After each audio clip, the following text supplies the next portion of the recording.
The richest bachelor in the city had one problem money couldn't fix.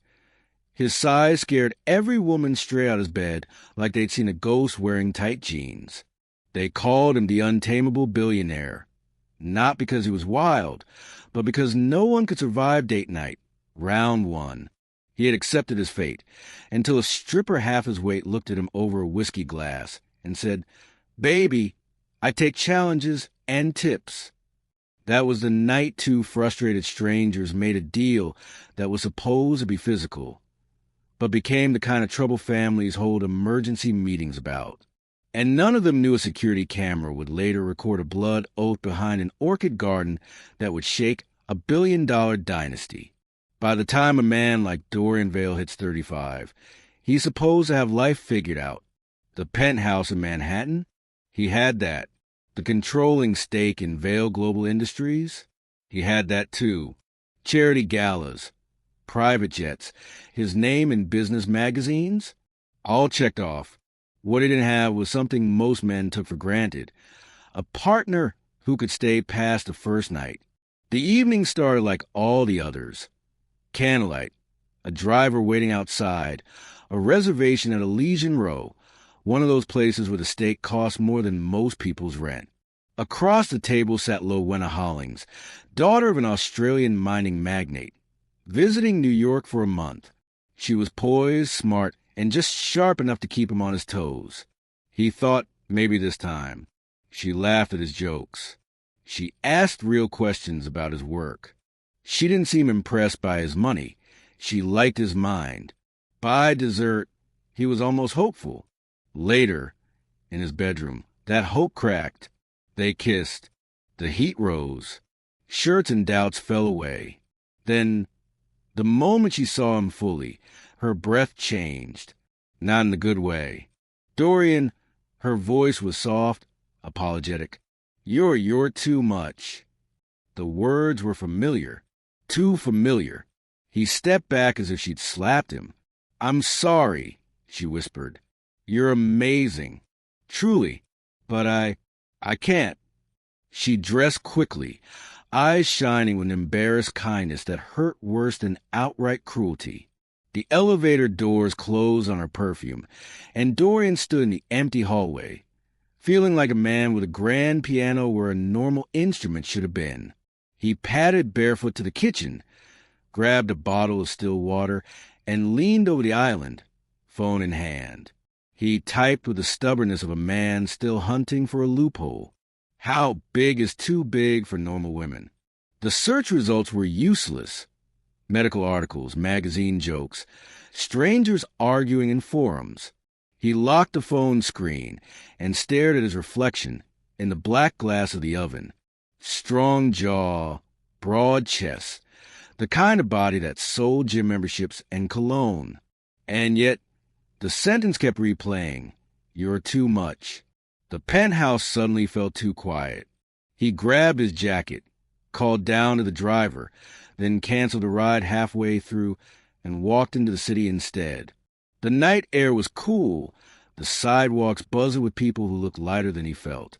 He found the Blue Ember Lounge by accident, a low-lit bar nestled between a nail salon and a 24-hour florist. Neon blue letters glowed above the door, promising drinks, music, and escape. Inside, the world shrank to dim lights, worn leather, and the steady hum of late-night voices. A live band played something smooth in the corner. Dorian slid onto a bar stool and dropped his wallet on the counter. "Whiskey," he told the bartender. "Neat, and strong enough to erase the last 4 hours." The bartender nodded like he'd heard that line before. That's when a sharp, impatient voice cut through the music.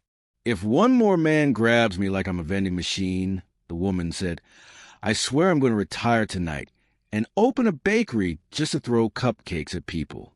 Dorian turned. On the small stage, a petite woman in a shimmering black outfit stood with one hand on her hip, glaring down at a guy who was now shrinking into a seat.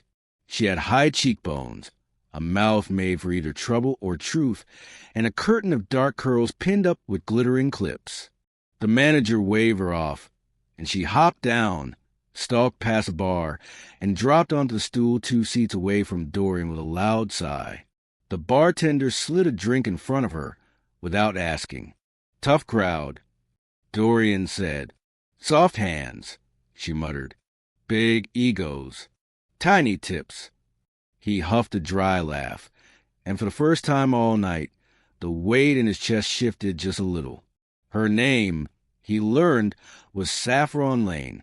Not Sasha, not Candy, not any of predictable stage names he'd heard in places like this. Saffron like the spice, rare, expensive, complicated. She lifted her glass in his direction. You look like somebody who's either lost a fortune or a woman. Woman, he said, but the fortune didn't help. She smirked. They usually do. I'm listening. He hesitated. He didn't talk about this. Not with friends. Not with doctors. Certainly not with strangers whose job involved dancing under color lights. But something about Saffron's eyes, sharp but not cruel, pulled honesty out of him. I have a physical issue, he said. Congratulations, she said dryly. Half my customers come in bragging about that. Mine's not bragging, he said. It's a problem. Too quick, she guessed. No stamina? Afraid of the dark. He shook his head, cheeks warming. Opposite direction. I'm built in a way that doesn't work with most women. At least not comfortably. Let's just say by the time the clothes come off, they run. Instead of recoiling or laughing, she studied him like a puzzle. You're serious, she said. Unfortunately. She took a slow sip, tilted her head. You look like the kind of man women chase for sport. You're telling me they can't finish the game? They can't start it, he said. And I'm tired of watching the disappointment set in. Everyone tells me I'm too much. I'm starting to think they're right. Saffron leaned closer, her perfume warm and faintly sweet. You know what I think? They just weren't built for the assignment. He almost choked on his drink. Is that your professional opinion? Very professional, she said. I've met all kinds of men. Some talk more than they act. Some act more than they think. Most don't know what they're doing with what they've got. Her eyes danced with mischief. And you, he asked. Her lips curved. I'm small, but I'm not fragile. I know my body. I know pacing. I know what I can handle. The band shifted songs. Glasses clinked. The world narrowed to the space between them.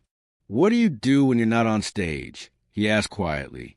Try to survive New York, she said. Rent's high. Dreams are higher. There's always a bill chasing me. That's why I'm here. Something in him clicked. Desperation met opportunity. And it was wearing glitter. If we made some kind of arrangement, he said slowly, I'd want it safe, private, respectful, and generous, she added, arching a brow. You'd be well compensated, he said. I don't expect anything for free. She ran her fingertip around the rim of her glass. Thinking, he could see the math run behind her eyes.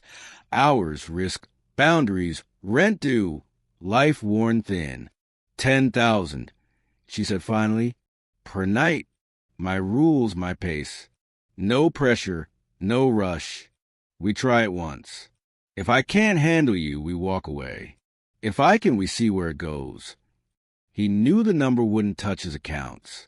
He also knew this was about more than money. He held out his hand. You're serious. Very, she said, sliding her palm into his. Most men want me to pretend they're impressive. You're the first one actually try and be careful. Careful is the only way this works, he said. Then we start with that, she answered, and see what happens when the lights are off. The first night surprised both of them. Dorian had expected awkwardness, maybe even some kind of performance. He had seen enough staged affection at industry parties to recognize it a mile away. Instead, Saffron showed up at his penthouse in jeans and a simple black top under an oversized coat, hair down, makeup soft. You look normal, he said, instantly regretting his choice of word. Relax, she replied. If you want the stage version of me, you can go back to the club. You didn't hire Saffron the act. You hired Saffron the expert. She walked in like she'd been there 100 times, kicked off her shoes by the door, and did something no woman had ever done in that space. She took a slow tour of the room, examining the shelves, the photos, the skyline view. You live like a man who's afraid to leave fingerprints, she said. How so? He asked. No mess. No clutter. No evidence of life, she said. Just sleek lines and expensive silence. He'd never thought of it that way. They started with conversation. Just that. She sat cross-legged on his couch, sipping sparkling water and asking careful questions. What exactly do you fear? She asked. Hurting someone, he said. Shame. Rejection. Watching that moment when she realizes she made a mistake coming home with me. Saffron listened, really listened, not with impatience, not with disbelief. She treated his fear like something that deserved a strategy, not a punchline. They talked through boundaries, signals, pacing. When they finally drifted to the bedroom, it was tentative, gentle, almost clinical at first, two people testing edges and adjusting. Then something shifted. The caution remained, but it grew layered with something else. Trust. They moved slowly, paused often, listened more than they spoke. She guided him, corrected him, praised him when he adjusted.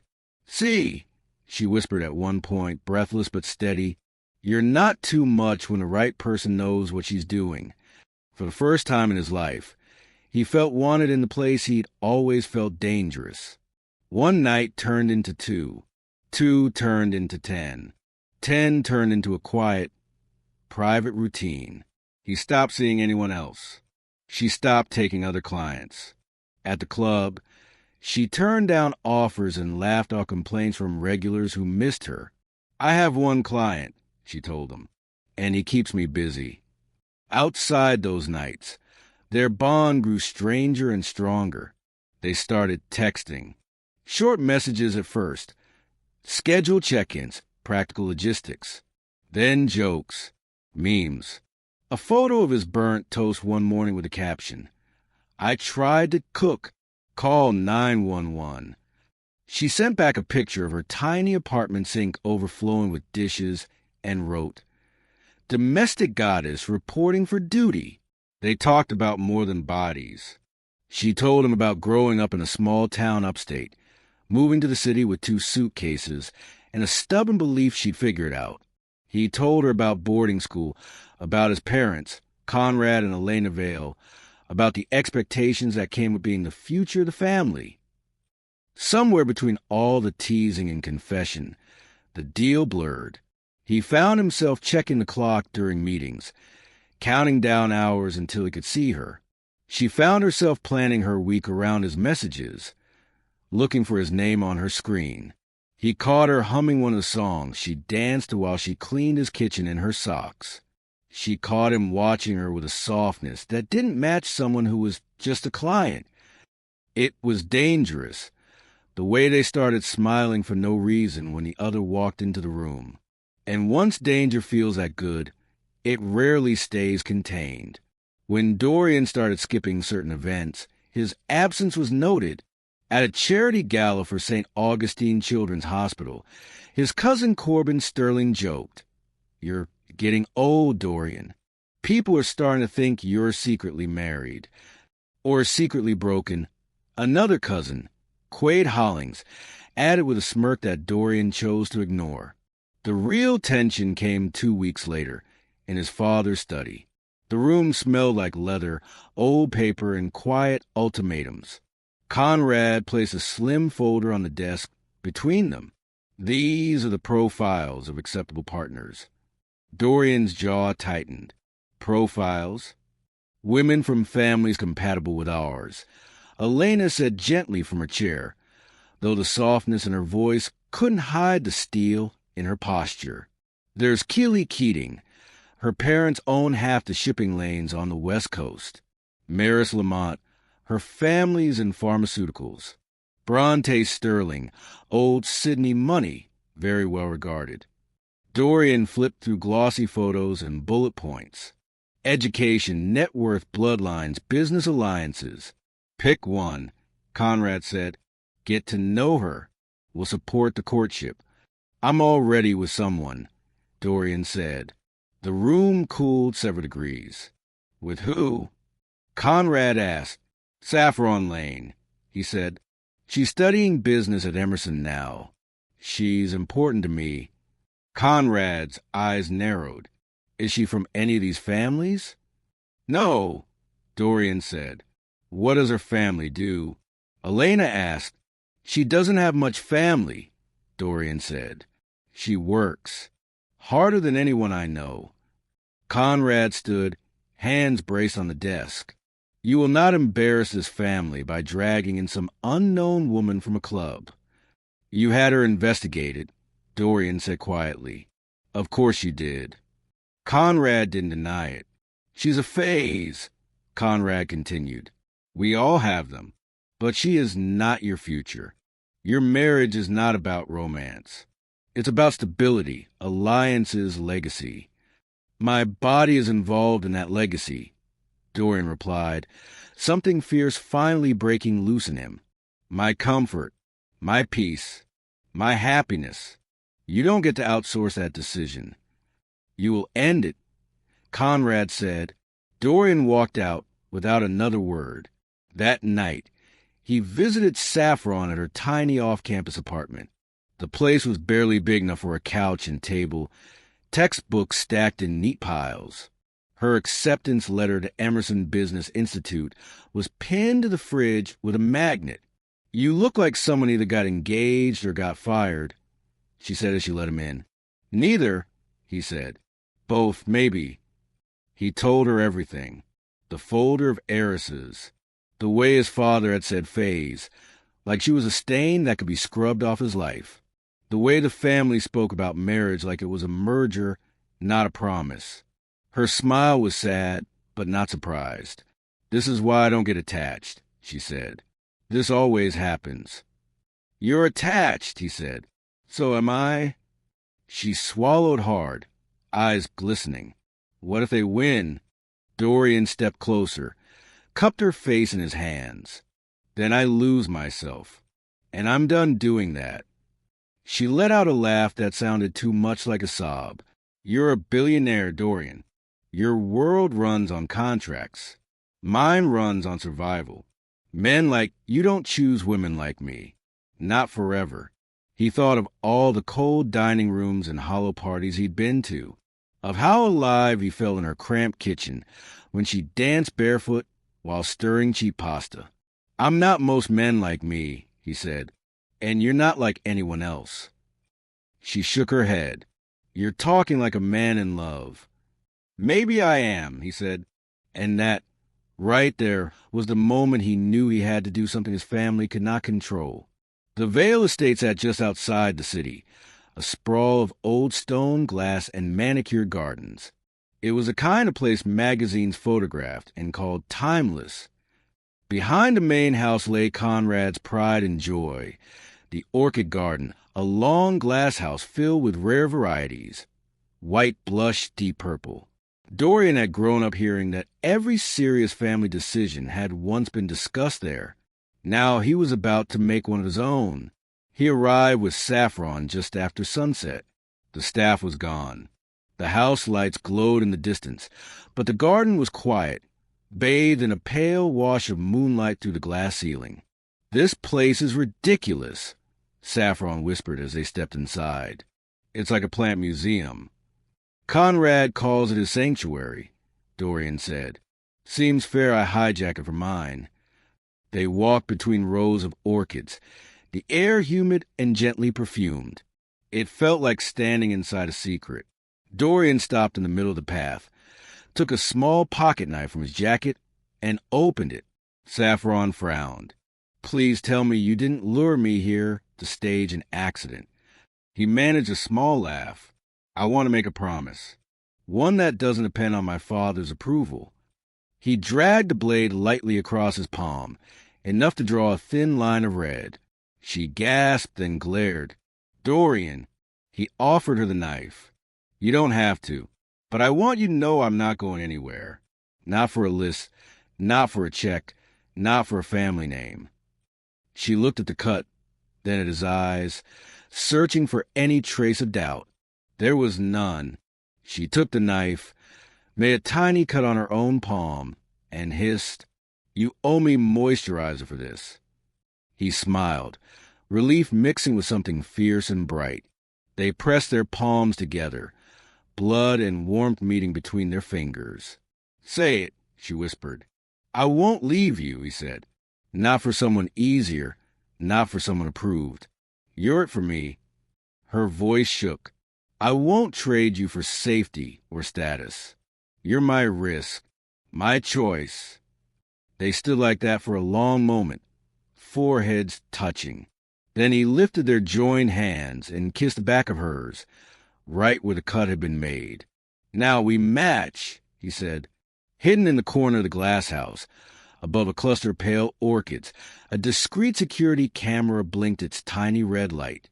It caught the entire scene, two silhouettes making a promise no contract had written. The next morning, Merrick Yarwood, the head of estate security, replayed the footage as part of his routine sweep. His brow rose. He was loyal to the family. But he also had eyes. He saw something in that image that didn't look like recklessness. It looked like courage. He transferred the clip to Conrad's secure drive, walked to the study, and requested a private word. I think you should see this, sir, Merrick said. Conrad watched the footage in silence.